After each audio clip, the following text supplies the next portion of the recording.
Hello guys, and what's going on? So in this one we are going to talk about for loops, but before I do that I just want to point out a simple honest mistake I did.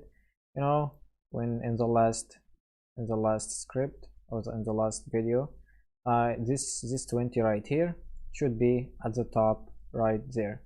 So what I actually did is printing the decrement right there, and what I should be doing is printing out the actual I itself. Okay, if we let me add some text, number is, and the BR should be in the same line. Okay, and this should be it. If I actually leave it like that, it will do a for loop. It will do an infinite loop, and you don't want to do an infinite loop. It will break the website. It will stop the browser and maybe stop your whole computer, and we have to reset it back. So we actually have to end this with the decrement. Okay, never ever forget it. So this should be it. I should be echoing out the actual I, not the decrement. Okay, if we save this and now refresh back, you can see over here that we got our 20 right there. Okay, so this is it for while, and now to for loops. So for is basically a while, but it has some difference, which is it will print the block of code based on a certain number. Actually, in a lot of scenarios, or the most scenarios will be using for when you know how many times your code should be repeated. Okay, so it's really simple, it's really similar to while. Now we need to start our initialization right there. We are going to set this to 0 just to start with a simple example. And yeah, you can put your initialization variable right there in the parentheses. Okay, you can put it in while and for, whatever you want. And let me do the condition, or the test condition, or the test counter, as you want to name it. And now the I is less than, it will not take our spaces, less than, let's say 20 also. It's less than or equal 20, and to the last one, which will be the decrement itself.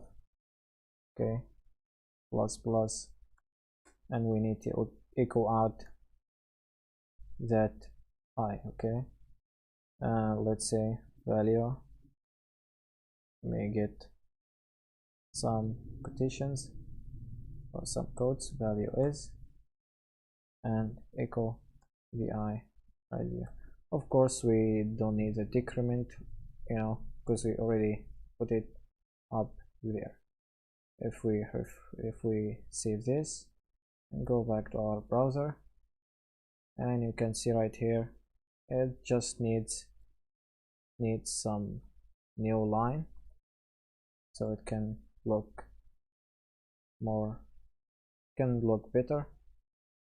And there you go, from 0 to 20 right there. So what basically happened, just like while, if your interpreter will go over here,